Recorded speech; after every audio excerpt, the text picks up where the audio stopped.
My son was born in 1959, and in 1960, John F. Kennedy became president, and he began the President's Council on Mental Retardation. We knew then that it was okay to have someone with mental retardation in your family because the president's sister was mentally retarded. Before that, there'd been a stigma attached to it. People didn't always admit it. Sometimes these children were hidden away, institutionalized. But once it happened to the president, it could happen to anyone. So I became part of a parent movement with parents saying, our children deserve services, our children deserve education, our children can go far, our children are limited, but they are not that limited. We can help them. The public school did not agree, and there were no funds for public education for people with disabilities at that time. I remember going to the local public school near me and saying, my son is 5 years old, I'd like to enroll him in kindergarten. And he looked at me and said, as long as there is one so-called normal student who needs a pencil, your child will never enter a public school. That was the kind of attitude we faced back then, but we didn't give up because we knew we would win. We knew we had to win for our children. Mary Proska was one of the persons that moved into our community and kind of spearheaded what went on. Prior to that, they did have some classes, very limited for a limited few in the public schools. I can remember the first classroom my daughter had was a prefabricated classrooms, and they had to, it was separate from the building by about 6 or 8 feet, and they had to walk across plywood planks to get into the building. And then if they had to go to the bathroom or get a drink of water, they had to go back over those planks to get in the main building. So we began to try to work with the parent group here. And at that time, the group was called the Hammond-Ponchatoula Association for Retarded Children. So I joined that group, and I made it very clear that I was interested in starting services for profoundly affected people, people with severe disabilities.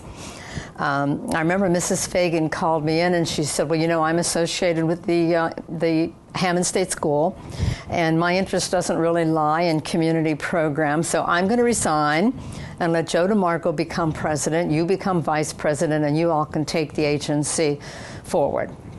So we changed the name then to the Tangipahoa Association for Retarded Citizens, which became known as TARC. And now it's just TARC, which I don't think stands for anything. It's just TARC. Everybody knows TARC. They said that they actually went to the A&P food store because that's where most people shopped back in that time, and they would stand with flyers and their children and hand out a flyer to everybody that came into the A&P or left the A&P. Eventually the word got out that there were a facility for people with special needs to come to and to get some services. So little by little it caught on, and word of mouth, it just caught on. And that's how TARC originally came about. We kind of laid the groundwork, I think, for what's become a fantastic organization. Over the years it's changed significantly, but I think the foundation is there, the roots are there, and it was because they had a strong board made up of parents and concerned citizens from the community, and a lot of community support too. I think that was one of the things that really encouraged us in the early years. We had the support of City of Hammond, we had the support of the First Methodist Church over there. Our classroom, the original classroom, was in the educational wing at the church. A little rough at the beginning because it was still used for Sunday school. So on Friday afternoons we'd pack everything up and put it all away and make it look like a Sunday school class. And then on Monday mornings we'd go in real early, sometimes Sunday evenings, and we'd go in and convert it back into a classroom for the kids that next morning. We went out and talked to public health units and to local organizations and asked where there was a need, and people began to identify people with disabilities who were home with their families with no services. And that was how we built the early intervention program and how we built adult services. And at that point we began to do crafts. everything from ceramics and woodworking and those types of activities. And in December of 1980, a year after I had started, we were ready for our first craft show, and we had a fire. And that was here on the Church Street location.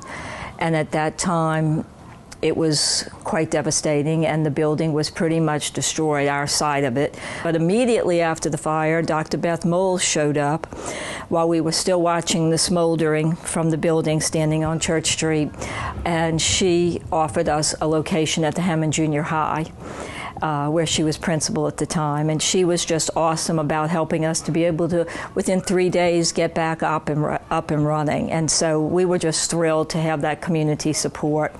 And that fire really put us on the map for the community to know what TARC was about, and the community really kept up with what happened after the fire and where we went, and we really started growing after that fire.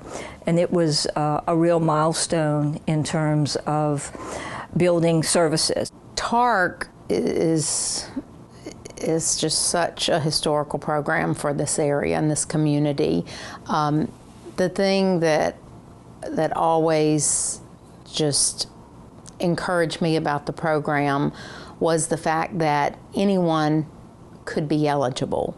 Anyone, regardless of socioeconomic status, race, gender, if you were faced with the situation of having a child with special needs, TARC could provide services for you. We hope that you never need TARC services, but if you do, we want to be here for you. TARC is an amazing program that does a lot of amazing things with a lot of amazing people in this community, and I encourage this community to be part of this organization, and not just one time for a fundraiser here and there, but to be a part consistently, volunteering or helping in fundraisers, or being a voice with your local legislators about the importance of services that TARC offers. I have a lot of fond memories of TARC. Leaving TARC was a very difficult thing for me to decide to do. We had a lot of fun here. It was a lot of work, so that those times of fun are well-earned, well-deserved. But the great teams that are here, the fun you can have in the office, the people that you get to know, the families, and just being part of their lives. I mean, you become an extended part of every family that's here. So there's lots of different personalities and lots of different things that go on in the course of time. Probably one of the favorite things I got to do was put the playground together for TARC with the Kids Are Us program. It is a phenomenal playground. It is still second to none. And it was a fun project to do, just to kind of get your mind off of the things, lack of funding, cuts here or cuts there, or whatever it may be, but it was a fun place to go to. I love to watch the kids work together, kids with disabilities, kids without disabilities, playing side by side with each other. I love things like seeing a kid who was told they would never walk. It was just an amazing part of my life. It was my first baby, is what I called it. I pride this agency on, and the staff that are here and who have been here in the past, is that we reach out to all individuals and their families with disabilities, regardless if they're a client or not a client, because we want them to be educated. We want them to know what's out there. We want them to know that you can access these resources, and it may not be instant, but we want them to know these are your options.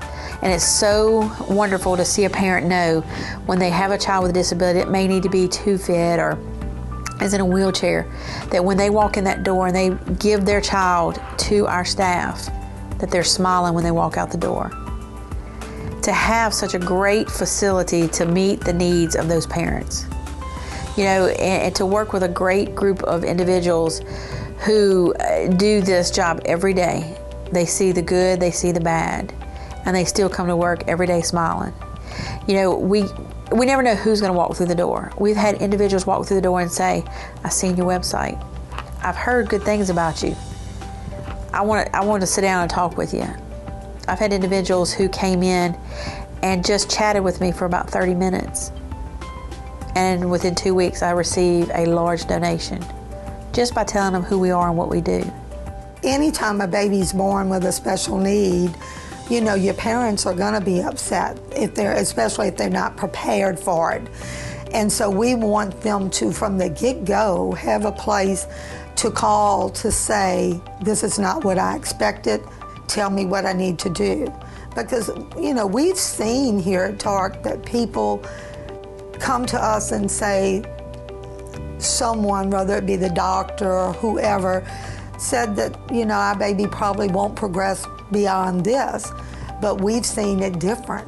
Our vision is totally different, and we've seen them walk out of here not believing where their children are at that moment from the 3 years of early intervention they got through TARC. So you want every family to have that choice of coming to TARC and being able to have a place and guidance to be able to get the services that that child needs.